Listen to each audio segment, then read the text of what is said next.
근데 의사를 택했던 이유 중에 하나가 약간 공부 잘하는 사람들의 공통적인 문제점이긴 한데, 단기 목표는 이루는 건 이렇게 답이 없는 문제를 풀려고 하면은 압구정 의사 이건민. 대학교 어디 나오셨어요? 저는 카이스트를 졸업했어요. 카이스트에도 의대가 있나요? 아니요, 카이스트에서는 화학과를 졸업을 했고 의사가 됐어요. 의사가 되실 거면 원래 처음부터 의대를 가시면 되는데 네. 왜 카이스트를 가신 거예요? 초등학교 때 카이스트라는 드라마를 보면서 되게 이 공부에 대한 꿈을 키웠거든요. 그때는 그게 그냥 가상의 드라마인 줄 알았거든요. 카이스트라는 이름이 너무 서울대, 연대, 뭐 고대 이렇게 한국 이름만 있다가 카이스트 하니까 뭔가 지어낸 이름인 줄 알았는데, 중학교 때 이게 진짜 실제 하는 대학교구나. 거기 보면은 진짜 자연과학을 탐구하는 그런 되게 멋진 청춘 그런 남녀들이 나온단 말이에요. 그래서 나도 저런 곳에서 대학생활을 하면서 뭔가 자연과학을 탐구할 수 있으면 얼마나 좋을까, 멋있어 보일까, 이래서 가고 싶었는데 어떻게 가야 되는지를 잘 몰랐어요. 제가 중학교 당시에 좀 짝사랑했던 여자애가 있었거든요. 과학고를 간다고 하더라고요. 근데 과학고는 보통 지역 기반으로 가거든요. 그러니까 강원도는 강원과학고밖에 못 가요. 그 여자애를 따라서 강원과학고를 가게 됐고, 또 강원과학고를 가니까 카이스트를 갈 수 있는 길이 보이더라고요. 그래서 또 가게 된 케이스였죠. 그럼 카이스트 가려면 몇 등 정도 해야 돼요? 공부를 시작한 이후로는 계속 1등을 했었고요. 과학고 때는 1등은 못했지만 이 상승폭이 어마어마해가지고 그 다음에 또 이제 카이스트 면접을 또 잘 보고 해서 또 입학을 했죠. 네. 그럼 카이스트를 대부분 졸업하면 대부분 어떤 길로 많이 가는 거예요? 보통 과학자가 많이 되죠. 약간 과학자 느낌 나시는데. 압구정 의사 이건민. 원래는 과학자가 되고 싶어가지고 유학을 가려고 했었는데, 근데 이제 이 길이 내 길이 아닌가 싶어가지고 우회했죠. 원장님 그렇게 봤을 때 자퇴를 하고 의대를 다시 반수를 하든 재수를 해가지고 의대를 가셔도 됐는데 왜 졸업을 하고 이렇게 가시게 된 거예요? 근데 이미 너무 많이 다녔어요. 그러니까 너무 많이 다녀가지고 유학을 가려고 하다 보니까 제가 3년을 다녔어요. 그리고 유학 준비를 이미 했었고, 거기서 이미 자퇴를 해가지고 또 의대를 예과를 다니면서 하는 거는 너무 시간 낭비 같아가지고, 보통 의전원이라는 제도를 하게 되면 본과 4년을 하고 이제 의사가 될 수 있거든요. 근데 이걸 내려놓기가 솔직히 아까웠을 텐데. 엄청 아까웠죠. 왜냐면 제가 그 당시, 이거 진짜 당시에 같이 다녔던 사람들은 다 알고 있는데, 제가 카이스트 화학과의 거의 꿈이었어요. 무슨 말이에요? 네? 제가 되게 유망주였다는 거죠. 그 과학계에, 화학과의 새별 같은. 엘리트 그쵸. 1등 누구나가 제가 좀 이쪽 분야에서 큰일을 하겠구나 라고 생각했었던 교수님들도. 교수님들이 네. 그렇게 생각했던 한 줄기 빛 같은 존재였는데, 그걸 다 내려놓고 의대를 가게 된 거죠. 아깝지 않았어요? 왜냐면 주변에서 그 시선도 있을 거 아니에요.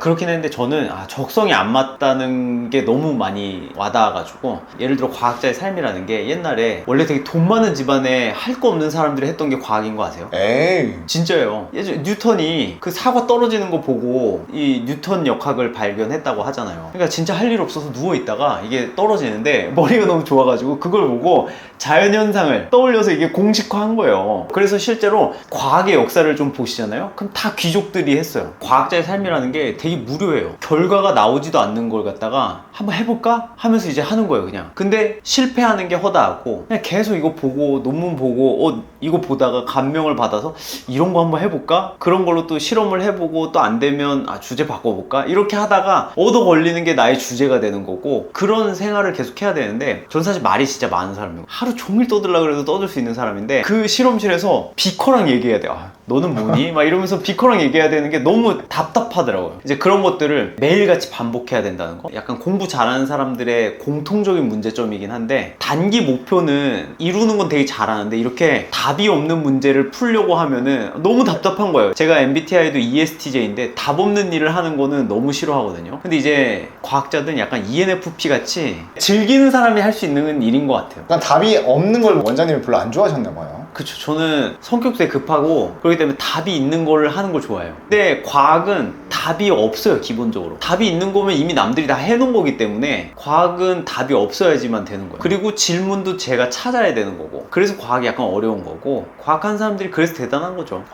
그래서 그런 걸 깨닫고 이건 내 길이 아니구나 라는 걸 느끼신 거예요? 그렇죠. 그래서 이거 진짜 아닌 것 같다. 그래서 사실 저는 조금도 후회가 남지 않긴 했었어요. 그 뭔가 제가 어릴 적 그 카이스트의 그런 모습 있잖아요. 카이스트인들이 어떻게 연구하고 막 그게 너무 멋있다라는 게 남아가지고 계속 연구에 대한 좀 열망이 있었는데, 최근에 이제 카이스트 교수님이랑 같이 연구를 하게 돼서 뭔가 한을 풀었죠. 근데 어쩌다가 그럼 의사가 된 거예요? 과학자를 그만두게 됐으니까 뭘 하고 먹고 살까 이렇게 생각을 했었는데, 사실 제가 좀 돈을 많이 벌고 싶었던 느꼈던 것도 있었어요. 그러니까 공부를 잘하면 학생 때 선생님들이 항상 이러잖아요. 공부 잘하면 나중에 좋은 직업 얻어서 좋은 집에 살고 돈을 많이 벌 수 있고 이런 얘기를 하니까 그래서 무작정 이제 좋은 직업들을 원했었던 것 같아요. 근데 의사를 택했던 이유 중에 하나가 뭐 당연히 직업적 전망도 좋고 전문직이기도 하고 그 다음에 사회적인 지위도 있고 이런 것도 있었지만 사람을 대하는 직업이어서가 좀 좋았고 내가 돈을 벌면서 또 사람을 도울 수 있다는 게 또 되게 큰 메리트였어요. 그러면 그렇게 해서 의대를 가신 거잖아요. 네. 어디로 가신 거예요? 저는 연세대 의전원에 들어가서 이제 본과 4학년을 했죠. 서울대 가고 싶었는데 압구정 의사 이건민. 그래 장학생으로 선발이 돼서 가게 됐어요. 근데 어떻게 이제 그 장학생을 받아서 가신 건가요? 제가 카이스트를 졸업을 이제 최우등 졸업을 했어요. 쿰라쿰 라우데라고 들어보셨어요? 그 문제집 아니에요? 맞아요. 그게 이제 최우등 졸업이라고 이제 가장 뭐 잘한 사람한테 이렇게 주는 상 같은 건데 그게 이제 문제집으로 나온 거죠. 그럼 졸업했을 때 당시 학점이 몇 점이에요? 정확하게 지금 기억은 안 나는데 4.3 만점에 4.1 가까이 됐던 것 같아요. 이게 진짜 높은 게 지금은 학점 인플레가 엄청 심해가지고 거의 A뿔 다 뿌리듯이 하는데 제가 학교를 다닐 때 그때는 학점이 그렇게 막 뿌리던 때가 아니어가지고 진짜 높은 학점이었어요. 과학자의 장점과 단점에 대해서 좀 대략 얘기를 해줬거든요. 근데 의사가 돼보니까 막상 느끼는 장점이 뭐가 있어요? 의사는 되게 재밌어요. 되게 다양한 사람들을 만나서 그 사람한테 내가 도움을 줄 수 있을 때 적재적소에 도움을 줄 수 있잖아요. 그래서 그게 가장 큰 장점인 것 같아요. 사실 지금 제가 하는 모발이식도 진짜 고되거든요. 극한 직업에 되게 여러 차례 소개될 정도로 7시간 동안 같은 일을 반복하는 거니까 진짜 노가다라고 할 수 있거든요. 근데 그럼에도 보람이 너무 크다 보니까 하루하루 재밌게 하고 있어요. 원장님 좋아하는 돈도 많이 벌지 않나요? 그렇죠. 요즘 모발이식이 핫하다 보니까 뭐 잘 하기도 하는데 제가 강남 1타기 때문에 어떻게 그걸 본인 입으로 그렇게 얘기하죠?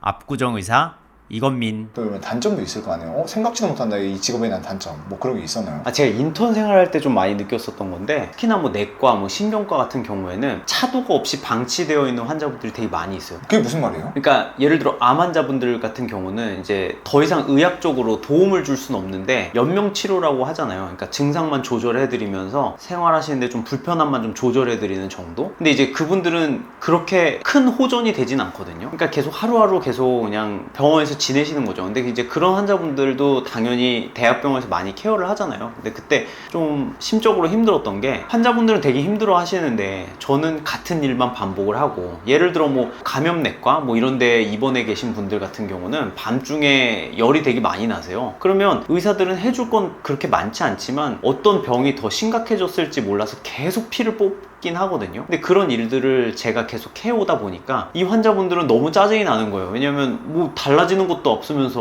뭐 이렇게 피를 많이 뽑냐 라는 식으로 얘기를 하시니까 근데 제가 봐도 크게 해드릴 건 없지만 현재 의료 수준에서는 이걸 할 수밖에 없기 때문에 해야 되는 경우가 많다 보니 그런 거에 좀 한계를 많이 느껴가지고 이게 뭔가 드라마틱한 변화를 못 주니까 좀 많이 좌절을 많이 했었던 것 같아요. 그래서 저는 모발이식에 오히려 더 끌렸었던 게 내가 하루 엄청 고생을 하게 되면 이 사람한테는 1년 뒤에 엄청나게 큰 변화를 줄 수 있어가지고 저는 그래서 모발이식에 좀 매료가 돼서 하고 있는 것 같아요. 그리고 이거는 되게 개인적인 일이긴 한데 연락이 너무 자주 와요. 예를 들어 제가 관련된 분야도 아닌데도 예를 들어 폐암 수술을 했다. 어떻게 되는 거냐? 저도 잘 몰라요. 이게 약간 의사들도 자기 분야만 알아요. 제가 머리를 박았는데 찢어졌다. 이거 꼬매야 되냐? CT 찍어야 되냐? 그거 제가 어떻게 알아요, 이걸? 응급실 가서 의사들도 잘 모른대. 나도 모르는데 온갖 잡다한 걸 다 연락해서 물어보니까 명쾌하게 대답하지 못할 때가 많고 그 다음에 또 하나는 제가 어쨌건 모발이식이랑 탈모를 치료하는 의사다 보니까 진짜 요즘 100만 탈모인 시대잖아요. 진짜 뭐 사돈의 팔촌까지 다 처방전 써달라는 분들이 너무 많아요. 무료로. 그래서 압구정 의사 이건민. 답 없는 문제를 풀기 싫어서 의사가 된 만큼 정해진 문제에 대해서는 명쾌하게 답을 드릴 수 있는 여러 영상들을 촬영할 거고요. 꼭 모발이 아니더라도 의사가 되면서 제가 알게 된 공부법, 살아오면서 느낀 그런 다양한 저만의 철학 이런 것들 다양하게 알려드릴 수 있는 건민이가 되겠습니다. 잼민이 아니에요.